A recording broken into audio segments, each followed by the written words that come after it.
zompadde ki kubanga ndi munno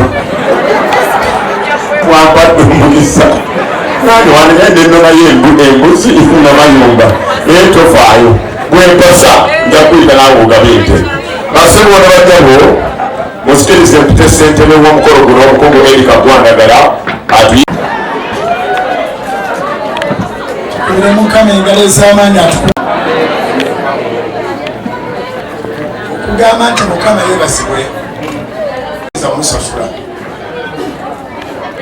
mu kaseera ak'omwezi gw'omukaaga oba ogw'omusanvu twamanya nti omukka gwe tussa omwezi mulamba twali asobola kugusasula abasinga obungi bandifiiridde mu nnaku 2 kubanga tewali alina musaala gusasulira oxygen omulungi ddala gwoteeka okussa ate ng'oyo omulungi tatuukana na mutindo gwa Mukama gwatuwa. Kale tumukubire engalo ez'amaanyi Mukama atukuume. Sigenda kwogera nnyo, nsanyuse nnyo. Bwe mba nsanyuse nnyo nkwogera kitono. Mwebale baana bange, mwebale kukola Katonda kyayagala. Ngenda basibirira engero 16, engero 18 okuva ku lunyiriri engero 18, Proverbs chapter 16 okuva ku ngero 16. 16 lugamba nti ekirabo ky'omuntu kimuseguliza era kimutuusa mu maaso g'abakabaka. Ey'oluzungu yeegamba nti a man's gift makes room for him and brings him before great men. Twabamanya lwakirabo kyammwe ng'ogyeko okubasoma nti mwalokoka. Okulokoka kirabo buli muntu Katonda kyamutegekera, naye ate ekirabo kyo kyekikwanjula. Kino ekyobulokozi kijja tuyingiza obwakabaka bwa Katonda. Onkoze bulungi kyemudde bagamba nti engero 18 kubanga olwabiri lwe lugamba nti he who finds a wife finds a good thing and obtains favor before the Lord. Alaba omukazi alaba kirungi era afuna okuganja mu maaso ga Mukama. So Mwami Isaaka ofunye okuganja mu maaso ga Mukama. Kati obanga ekirabo kyo kibadde kishayinga luline nga Katonda omuyita bbali, omanye akaana akazize emisango ewaka. Kali n'engeri gye kabulira ne mu mirimu awo ne kakolayo emirimu gye batakagambye tikasobola kuyita direct maaso ga taata ne maama. Kati ogenda kujja butereevu na mulondo ya Mukama ne Helena na buli kye munaasaba Katonda ajja kiwulira kubanga mufunye favor mu maaso ge.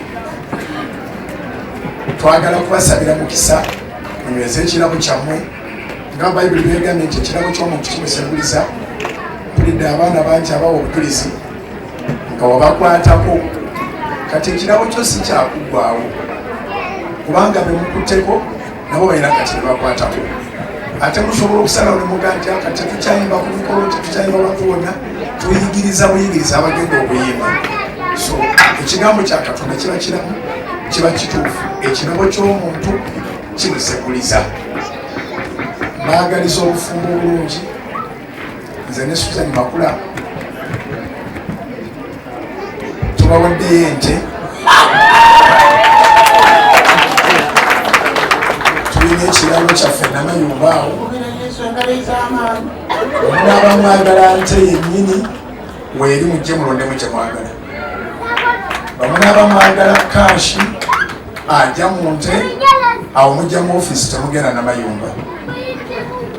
Choice yammwe, naye tubaagaliza okuzaala.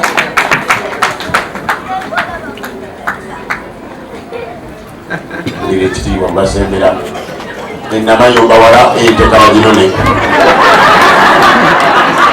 Eyo endowooza yazamba. Abaffe bagamba nti egindi wala nga teri nkyeyo. Bane mugole emikono tubasabire wamu omukisa. Wadde twabasabidde dde omukisa ne tubongera. Katonda wa Ibulayimu ne Isaaka ne Yakobo kino ky'oyagala era ky'osanyukira. Tebakikoze lwakubanga bagagga, bakikoze lwakubanga bakutya bakussaamu ekitiibwa. Tebakikoze lwakubanga baagadde kweraga oba abantu babategeere, naye baagadde okubanga balambulukufu mu maaso go. Kikolwa kya butukuvu, kya butuukirivu. Empeera y'obutuukirivu ebeera mu mukono gw'Omukama. Bampeera empeera y'obutuukirivu. Yongera okubasanyusa, okuva olwaliro essanyu lyongere nnyo, ogaziye ensalo zaabwe, balabe ku baana b'abaana baabwe 4 generations omuntu ne bwannyuka. Mbakuttemu n'omukono gwange, omukono mulunzi ate omukono era gwina ssente. Mbalangirirako obulunzi, mbalangirirako obugagga, mbalangirirako enjiri. Olwaleero mubuulidde enjiri mu ngeri y'okukola ekituufu mu maaso ga Mukama. Buli kyemukola kibulirenga enjiri. Mubadde inspiration n'olubereberye, kati mubeere multiple inspiration eri abangi. Mu linnya lya Yesu Mukama ab'obulamu bweyagaza. Amiina. Amiina. Fenna tubirize nti amiina. Ebintu ebisiimuka. Tebannange n'abayimbi nga nkyusizza kuba banange buli akubaza abali ekifaananyi olwomuwa negatiivu okubalaba. Embada bweyetalese eyo bishopu bwejja kutwaliriza edda, manya mukwana bwejja kutwaliriza edda, singa okuwa erinnya eryo. Musikirize kaaka tugendeko mu kwogera okutonotono. Okubanga mutwagala mu bwesimbu bwe butyo, mu bwesimbu ate mu mazima, ate ne mutulaga nti mutwagala. Ekyamazima muli bale kutwagala. Omukolo guno yakuteeka we gwali gulina okutuuka wonna, yali Salt Media. Temwatuleka kyekimu, mwatutwala wala nnyo, tweyanziza nnyo, tweyanzeege awamu n'obubaka bwe mwatuweereza. Keeke eno tusaba egende ku Salt Media, abakozi bonna bagigabane konti evuddewo. Tweyanziza nnyo. Mwami Paul Saaka, ekirabo kino ngenda kukira Wassaabasajja Kabaka nga nze mpulira ekitongole ekyo ekya Kabaka Foundation. Njagala okwebaza abagole bano abatuteekamu obwesige n'olukiiko luno. Abagole bano balonda olukiiko luno lw'abantu 7 bokka, era ndowooza abassebo omulimu gwe mwatuwa mwami n'omukyala Saaka bwe guba gutulemye mutusonyiwe, bwe tuba tugukoze twebaza Katonda twatusobozesezza. Naye nze kubange ne bannange bano singa twagala kwebaza abantu abazze mu bungi, kubanga kibi nnyo okuteekerateekera abantu ate ne batakola ki, ne batajja, ate n'okwebaza ensimbi ze mutuwadde okusobola okuteekateeka omukolo.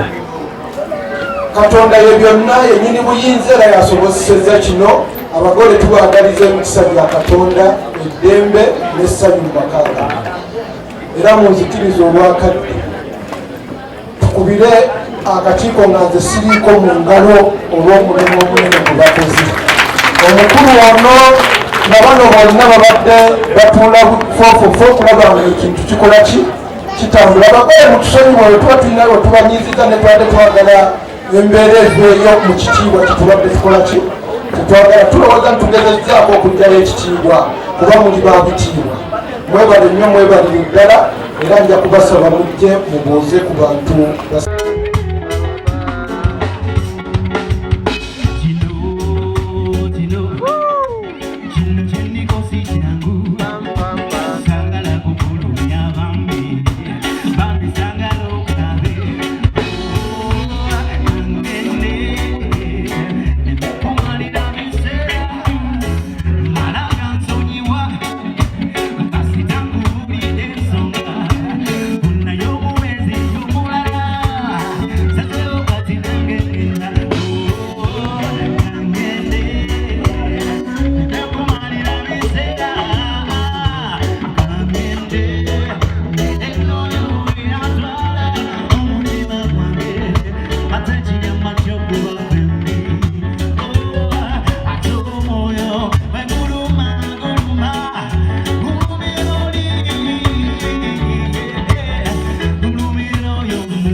oyagala omukolo gw'ogwenjawulo gubeere n'ebijjukizo mu nnyumba yo kankwanjulire ba King Montage Photo Studio fe bakafulu mu kkuba ebifaananyi n'okukola vidiyo olina wedding birthday party kukyala nika baby shower photoshoot oba music shoot na buli kimu kyonna ky'oyagala fe tusobola okuwa ebijjukizo ebirungi eri ebirooto byo ate nno mwana wattu kusintiiza omuntu wa bulijjo tusange bannankulabe ku bitaala ku Prime Tower level 3 room D04 okumanya ebisingawo tukubire ku namba zino noti 7 noti 2 emu noti 4 emu 25 oba noti 755 3 731 oba noti 777 noti 23 4 noti 5 King Montage Photo Studio fe tusobola okuwa ebijjukizo ebirungi